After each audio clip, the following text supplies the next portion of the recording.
2023, depoimento do senhor Eduardo Consentino da Cunha. Senhor Eduardo Cunha, o senhor foi acusado de um crime pelo Ministério Público Federal. Na condição de acusado pela lei brasileira, o senhor tem o direito de permanecer em silêncio. Se o senhor escolher optar por esse direito, também pela nossa lei, isso não lhe traz nenhum prejuízo. Mas também essa oportunidade que o senhor tem para falar diretamente do processo a respeito dos fatos, porque o senhor tem que se defender. O senhor prefere falar ou o senhor prefere ficar em silêncio? Eu vou falar. Senhor Eduardo Cunha, eu tenho aqui algumas informações sobre a sua vida pública. Eu queria só conferir se é isso mesmo ou se tem algum lapso aqui. Consta aqui nas minhas informações que o senhor teria exercido o cargo de presidente da Telerge entre 91 e 93. Entre 15 de fevereiro de 91 e 27 de abril de 93. Certo. Depois eu tenho informação que o senhor foi deputado estadual na março de 2001 a 31 de janeiro de 2003. Depois tem a informação que o senhor exerceu o mandato de deputado federal desde 1/2/2003, sendo reeleito sucessivas vezes. Exatamente. E a função de presidente da Câmara de 1/2/2015 até 7/7/2016. Exatamente. Alguma lacuna nessa? Fui líder da bancada do PMDB de 1º de fevereiro de 2013 até 31 de janeiro de 2014, de 2015, perdão. Você teve algum outro cargo eletivo ou um cargo público que o senhor exerceu nesse período que eu não mencionei? Eu fui presidente da Companhia Estadual de Habitação do Rio de Janeiro no período de agosto de 99 até abril de 2000. Nesse período entre 93, que o senhor deixou a Telerge, a 99, o senhor chegou a exercer alguma função pública? Pública nenhuma. E qual que era a sua atividade nessa? As minhas atividades eram atividades privadas que envolviam não só consultorias, como também aplicação, administração, fazia mercado de capitais. É uma área que eu era muito afim, então eu tinha mais essa vocação e tinha também uma militância política eventual nesse período, apenas como militante, mas não como função pública. Perfeito. Agora, indo mais diretamente para o objeto da denúncia, essa denúncia diz respeito a essas contas que, segundo a acusação, seriam mantidas pelo senhor, ainda que em nome de offshores ou os trusts, em contas aqui na Suíça. O senhor pode esclarecer a origem dessas contas, a partir de quando o senhor passou a ter contas no exterior? Excelência, não tem problema, eu vou esclarecer tudo. Eu gostaria só que se a gente pudesse ter uma ordem lógica, a denúncia não trata somente sobre isso. Estou sendo acusado por corrupção ativa, lavagem de dinheiro e evasão de divisas. Sendo que, como corrupção ativa, tem um ato de ofício de ter participado, ter dado a palavra final sobre a nomeação de um diretor da Petrobras, diretor internacional, o Sr. Jorge Zelada. A lavagem de dinheiro como correspondente ao crime de corrupção, em sequência a evasão de divisa que trata das contas. Se você quiser, eu posso começar por aí, mas eu preferia ter a ordem lógica para responder tudo. Eu quero responder tudo, não vou me furtar de responder nada. Perfeito. O senhor vai poder falar sobre todas as questões colocadas na denúncia, mas se eu preferir para minha compreensão aqui, como essas contas, segundo o Ministério Público, teriam recebido esses depósitos, eu queria primeiro uma explicação sobre essas contas, se o senhor não se importar. Não me importo com nada, não. Veja bem, nós temos aí, fulcro da denúncia, a presença de 3 trusts, o Trust Orion, o Trust Triumph e o Trust Netherton, além da conta Copeg. Certo. O Trust Orion foi criado, ele foi constituído em 8 de maio de 2007, e a conta estava no Merrill Lynch de Cayman, em Nova York, e foi transferida em 2008 para o Merrill Lynch Banco Suíço de Genebra. O Trust Triumph, ele foi criado em 2005, detinha a conta do Trust Orion no Merrill Lynch, Nova York, era a conta 1AGO3163. E o Trust Triumph, desde 2005, também a mesma coisa, foi constituído, estava no Merrill Lynch de Cayman, a conta era 16503W78 e foi transferida para o Merrill Lynch Banco Suíço, também Esse em 2007, o Trunf já foi transferido em 2007, o Orion foi transferido em 2008. Antes da constituição desses trusts, o senhor tinha contas no exterior? Eu tinha contas através de trusts e contas não de trust. Eu tenho contas desde 1980, há 30 anos praticamente, desde 1987, tem várias contas. Inclusive, se Vossa Excelência, certamente minha defesa vai juntar no momento próprio processual, houve inclusive um trancamento de um habeas corpus pelo Tribunal Regional Federal do Rio de Janeiro por falta de justa causa de uma ação penal sobre evasão de divisas acerca de uma conta no Delta Bank de Cayman, de Nova York. O senhor sempre abriu essas contas utilizando trusts ou o senhor utilizou alguma outra forma? No passado tinha outra forma. O instrumento do trust é um instrumento mais recente. Desde que em 2001 houve a resolução do Banco Central da obrigatoriedade de declaração, a partir desse momento, um pouco antes, porque em 1993, eu tenho documentos aqui que eu posso juntar, eu detinha um trust, que era o Dani Trust, junto ao Merrill Lynch. E esse trust... E esse qual agência? Não, é o mesmo Merrill Lynch Cayman, que a conta era operada pelo... não era agência Cayman, era em Cayman. Tá. O que acontecia é que o Merrill Lynch operava com a conta em Cayman. Cayman era um local onde a conta transitava, ela ia para Nova York. Quer dizer, a conta do banco em Cayman era dentro do Merrill Lynch em Nova York, mas a conta era de Cayman. Certo. Então, em 1993, um trust que eu detinha, que era o trust chamasse Dani, que é inclusive a abreviação do nome da minha filha, naquele momento o trust não detinha conta. Naquele momento a gente detinha a conta e colocava como beneficiário da conta o trust no caso de algum problema. E o trust tinha a regra de sucessão. Então a conta em 1993, por exemplo, ela era em nome de uma empresa offshore, era a empresa Colby Limited, e que detinha a conta Truent, no Merrill Lynch Cayman. Então essas contas existiam como existia. Eu só tive em 2 lugares contas, no Merrill Lynch Cayman e no Delta Bank Trust Cayman. Certo. Os dois detinham uma estrutura de offshore naquele período da década de 90, sendo que no Delta Bank a conta era 100.762 Norvale, no Delta Bank de Cayman. E por que essa transferência das contas do Merrill Lynch nessa agência para Merrill Lynch lá em Genebra? Bom, aí foi uma decisão tomada naquele momento. Repara bem, nós estamos pulando um intervalo de tempo muito grande. E o que aconteceu é que o Merrill Lynch, em 2007, ele tomou a decisão de me transferir para as contas para a Suíça, porque achava que a administração era melhor, achava que o Merrill Lynch já estava num período mais ou menos, talvez pré-crise, tanto que ele acabou em 2008 sendo vendido para o Bank of America. E naquele momento eles entenderam e me convenceram que os trusts deveriam estar administrados pelo banco em Genebra e não mais pelo banco em Cayman. Achavam, enfim, eu talvez pela dificuldade de administrar por Nova York, foi uma razão pessoal. O pedido para que houvesse a transferência partiu do próprio Merrill Lynch. Sendo que em 2007 a gente transferiu o Trust Trunf, e em 2008 foi o Orion, porque o Orion ainda tinha aplicações em bolsa de Nova York naquele momento que não poderiam ter sido desfeitas. Então o Merrill Lynch manteve a conta do Orion até 2008, sendo que em 2008 ele fez a transferência. O senhor pode me esclarecer por que foram abertos esses 3 trusts? Bom, vamos dizer, e Netherton? Por que Trunf não, por exemplo? Eu vou lhe dizer, a Trunf foi que foi aberta primeiro. Anteriormente da Trunf tinha um outro, que chamava-se Glorieta. Essa foi transferida para a Trunf a sua integralidade. Depois, naquele momento, o objetivo de ter 2 trusts foi para que tivesse um perfil de contrato mais agressivo e outro que fosse mais conservador. Então, naqueles que fosse mais agressivo, ter uma administração de uma forma diferente do que fosse mais conservador. Não foi uma atitude inteligente porque tinha despesa dupla. Porque, de qualquer maneira, todo trust, quando ele é contratado, ele pressupõe que você remunera de qualquer forma, mesmo quando você transfere o patrimônio, há uma remuneração do administrador. Certo. Mas foi feito dessa forma. O Trust Netherton, ele foi montado em 2008, já dentro do Merrill Lynch Banco Suíço. E ali tinha um objetivo específico. Ali, quando foi montado o Trust, era com o objetivo de fazer uma estrutura para que depois eu pudesse até trabalhar com essa estrutura. Que seria esse trabalho? Seria você poder captar no exterior e fazer aplicações no próprio país. Tinha esse objetivo. que, digamos assim, uma ilusão minha que eu teria condições de fazer isso, não havia tempo para isso, não dava tempo, e ele ficou apenas com o depósito inicial, que foi transferido os outros trustes de $10 mil, e ficou com a conta lá com esse depósito.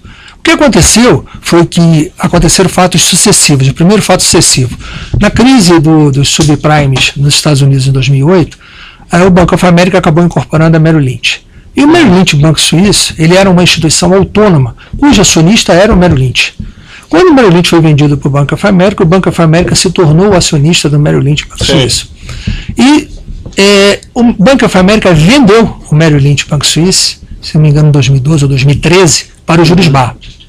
Quando ele vendeu para o Julius Baer, houve um tempo de carência para que o Julius Baer assumisse a administração do banco, e quando o Julius Baer assumiu, ele não, como esses dois trustes, o Ori e o Truff, tinham sido criados e eram administrados pela Merrill Lynch Trusts, que era uma empresa do grupo Merrill Lynch, eles determinaram que não gostariam de ter mais contas no Julius Baer que fosse de trusts da Merrill Lynch. Sim. Uma questão de política. Então, foi essa a razão única e exclusiva da transferência do trust Ori e Truff para a Netherton. Sim. Foi essa a única razão. A Netherton já estava aberta, não tinha outra motivação que não fosse essa. E como foi a constituição desses trusts? Quem providenciou serviços ao senhor? Foi, bom, todos os serviços que tinham sido providenciados foram providenciados pelo próprio Merrill Lynch, quando eu abri o trust Ori e o Truff. Certo. E quando eu abri o trust Netherton, foi providenciado pelo Merrill Lynch Banco Suíço através do escritório de advocacia, que era o Possadas e Vicentos. O senhor chegou a entabular contato direto com essas pessoas? Com o escritório de advocacia, sim, sem dúvida nenhuma. Tive diversas reuniões com eles. Certo. E por que o senhor optou por essa forma de abrir as contas dessa forma, com trusts, não em nome próprio, ou, por exemplo, offshore? Não, offshore é um instrumento que ele já foi, de uma certa forma, depois da resolução do Banco Central de 2001, ele detinha a obrigatoriedade de ser declarado. E, no entanto, o trust, até eu tive a oportunidade não só da oitiva que foi feita aqui com o parecer do professor Tadeu Chiara, como também do ex-presidente supremo Francisco Ezek, que era juiz da Corte de Haia, que também fez um parecer com relação à situação jurídica do trust, que está juntado aí. Os trusts, ele tem uma diferença muito grande da offshore. Offshore, o patrimônio continuaria comigo, eu seria o dono do patrimônio, eu seria o gestor do patrimônio. O trust, o patrimônio não me pertencia mais no momento que o trust fosse contratado. Então essa é a razão da diferença fundamental. E o que isso implica em termos de tudo? Implica de tudo, que eles tinham uma obrigação mínima de prestar contas, uma obrigação de obter uma performance e uma obrigação de ter e ser responsável por tudo aquilo que acontecesse na conta. E, numa eventual sucessão minha, a sucessão já estaria definida. No entanto, numa offshore, eu teria, no momento que eu não tinha declarado esse patrimônio no período anterior, eu teria que vir a declarar aquele patrimônio no momento que eu já era pessoa politicamente exposta. Então, consequentemente, eu não teria como prover a declaração naquele momento mais. Então, eu optei pelo trust e mantive o patrimônio fora e transferi a propriedade do patrimônio para o trust, de modo que a administração ficasse com o trust.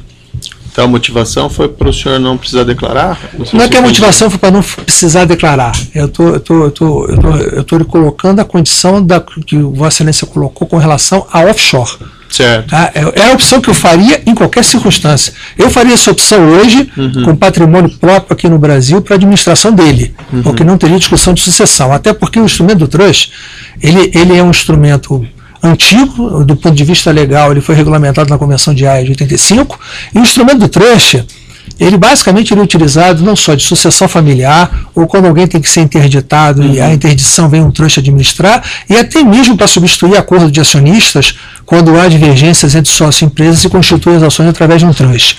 Então é uma modalidade utilizada de administração do patrimônio. E eu entendi, independente ou não de declarar ou não, eu faria. E é importante ter uma diferença do que é um patrimônio do trust, o que é um patrimônio do offshore. Se eu resolvesse construir um trust no Brasil e transferir a minha residência para o trust, eu teria que passar a escritura, teria que pagar o imposto de transmissão, isso teria que ser registrado e o trust poderia vender propriedade para quem ele quisesse, independente ou não da minha concordância. Consequentemente, eu teria o direito de reparação de danos contra ele, mas eu não teria a propriedade do bem. Eu tenho informação aqui que as autoridades suíças teriam bloqueado a conta Netherton, que era a conta que estava em operação, não é? Está em operação. Eu quero registrar aqui, é muito importante, porque faz parte do conteúdo da denúncia, dizendo que eu transferi para a Netherton quando foi deflagrada a Operação Lava Jato. E a transferência para a Netherton foi feita em abril de 2014, quando uma notícia pública, com nenhuma referência ao meu nome, qualquer coisa que seja, operação muito inicial.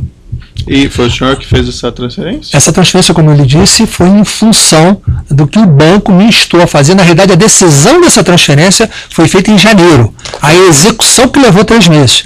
Eu, inclusive, viajei, tive reunião com os advogados em janeiro de 2014, me comunicaram isso e eu tomei essa decisão e foi feita essa transferência em janeiro. A execução foi em abril. Os advogados, quais advogados? No exterior do Trust.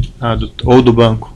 Do Trust e do banco. Primeiro do Trust, do Passado das Vicinas. Eu tenho informação aqui que essa conta foi bloqueada com um saldo de cerca de 2.348.000 francos suíços, aparentemente cerca de 2.364.000 dólares.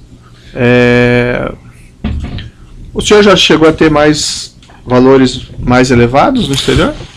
A própria denúncia reporta aos valores de evasão de divisa. Em 2007, por exemplo, o saldo da Trump era 4.216.000 dólares. Em 2008, as duas tinham 2.584, uma queda de preço de ativo de mercado. Em 2009 era 4.303. Em 2010, 3.845. Em 2011, 4.210.000 dólares. Em 2012, 3.544. Em 2013, 3.118.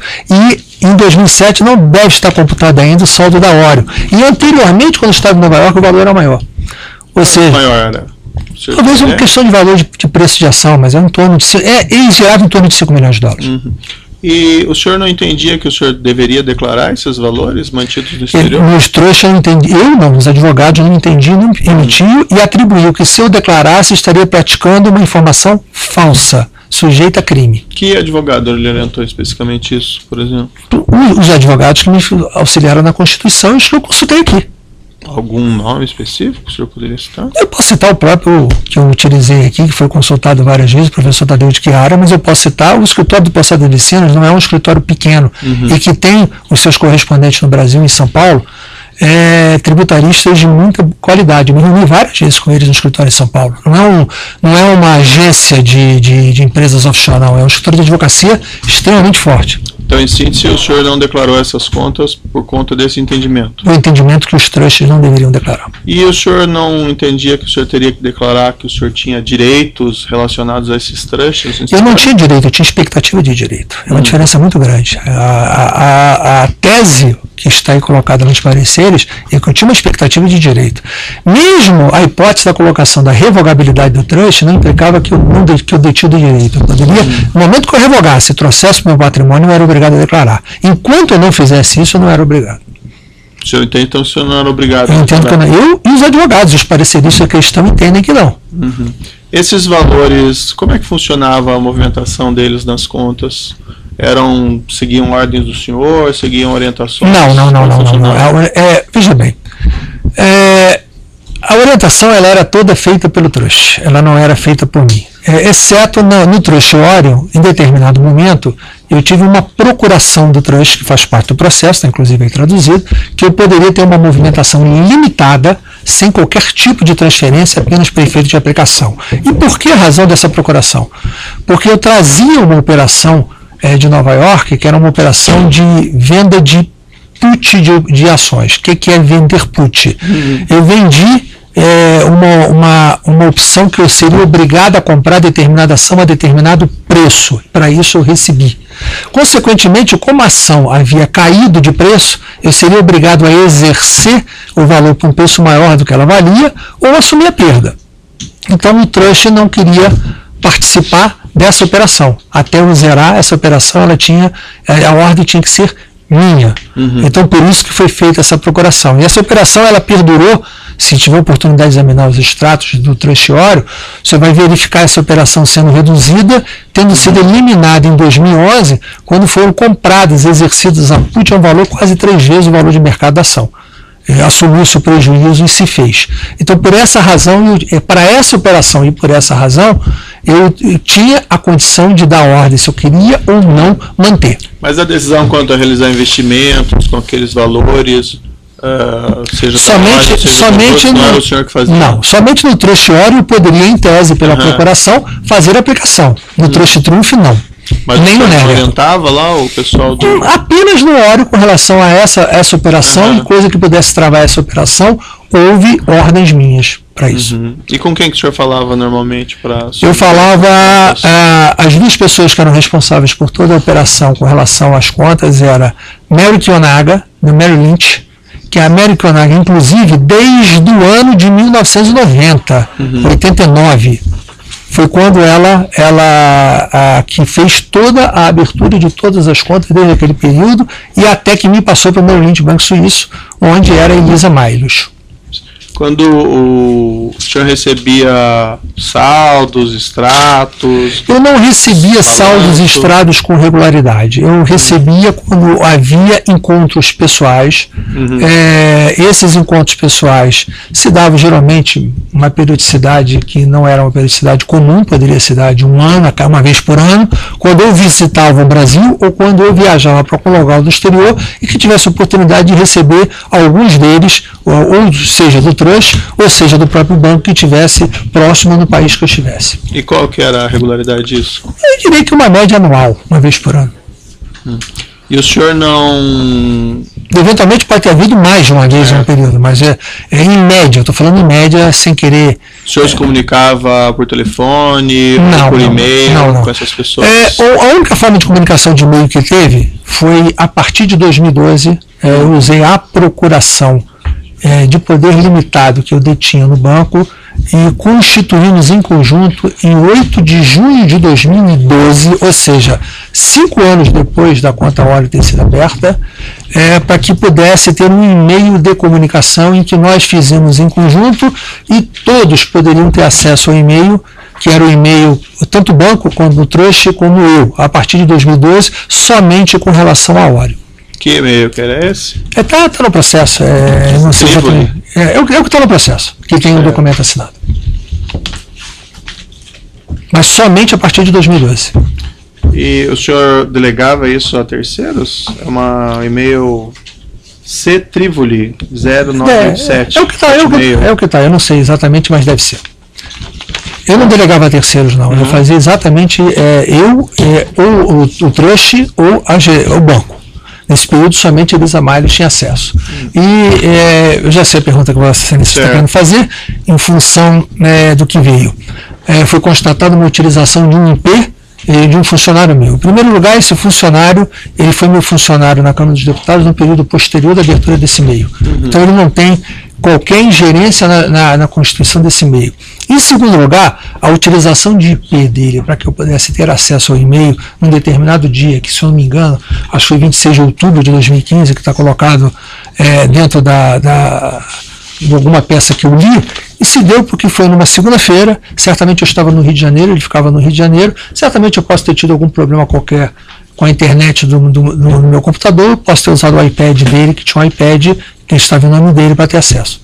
Então ele não teria, não mexeria nada. Foi eu que utilizei provavelmente o iPad dele para poder ter acesso. E qual a frequência que o senhor utilizava esse Muito e-mail? raro, e nesse momento eu já não estava utilizando. Eu utilizei isso aí nesse dia apenas para saber se tinha alguma informação relevante, visto que as contas já tinham sido bloqueadas, já era de domínio público, e por ser de domínio público, basta ver que não tinha movimentação nenhuma de mim.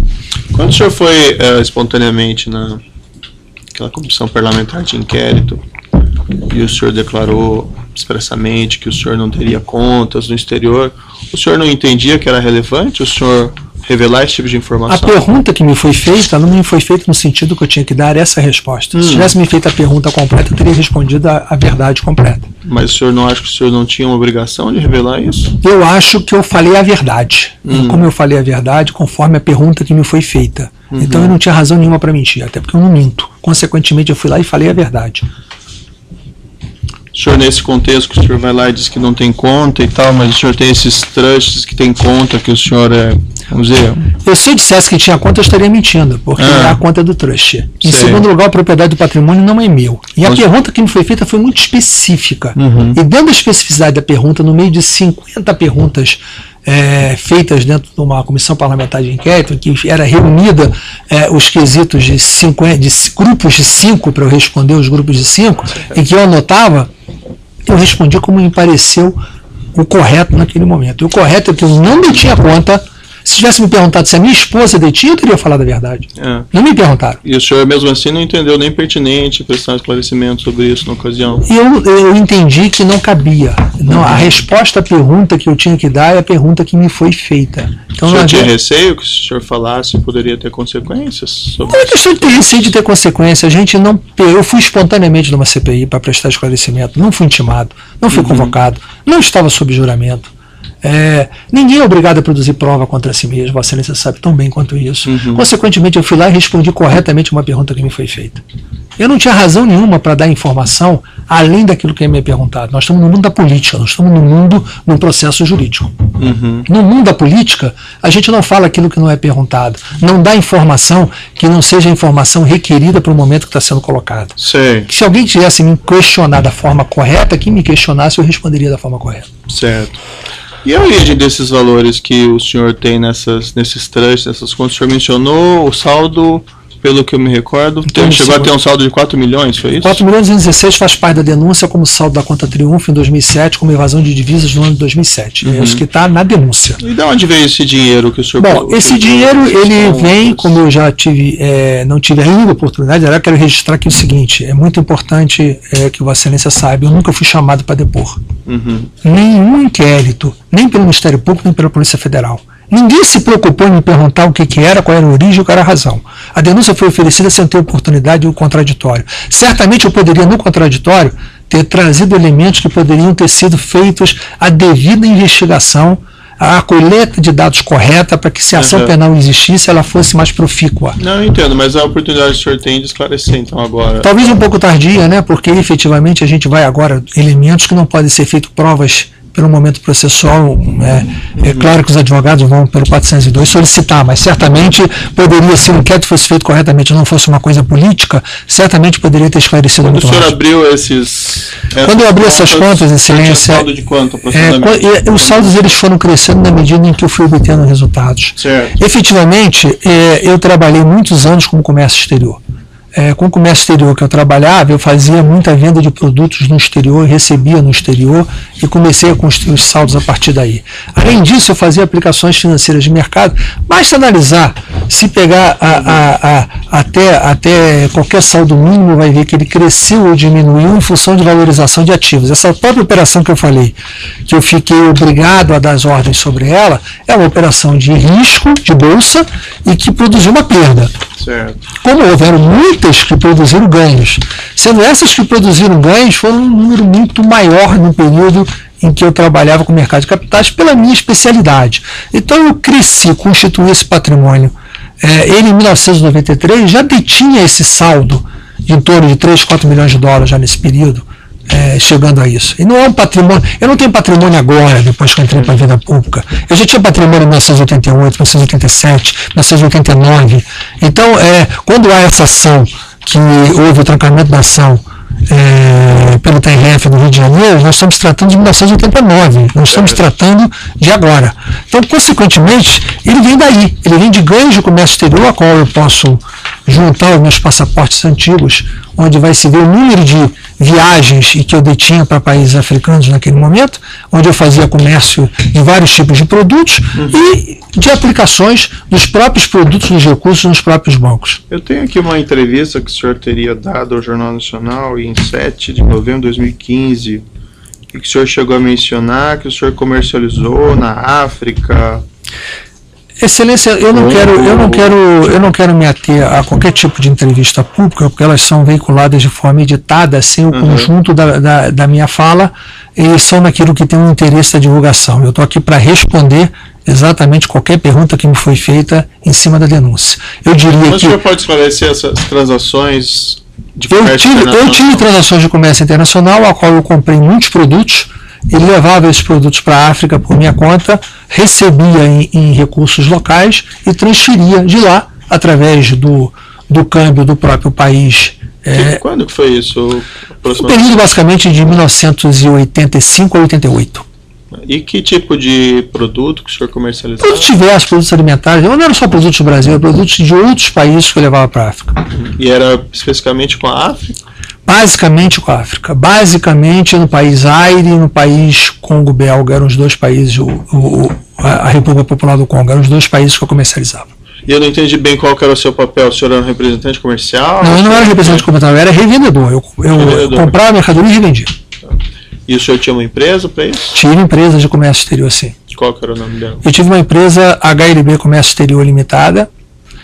Tive outras empresas naquele momento, mas a maior parte eu fazia para empresa fora. Justamente no momento quando eu fiz a offshore fora naquele período, a própria offshore comercializou naquele período. E o senhor residia nessa época no Brasil? Residia no Brasil.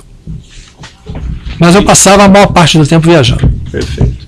Eu vou interromper aqui pelo tamanho do áudio e já retomamos.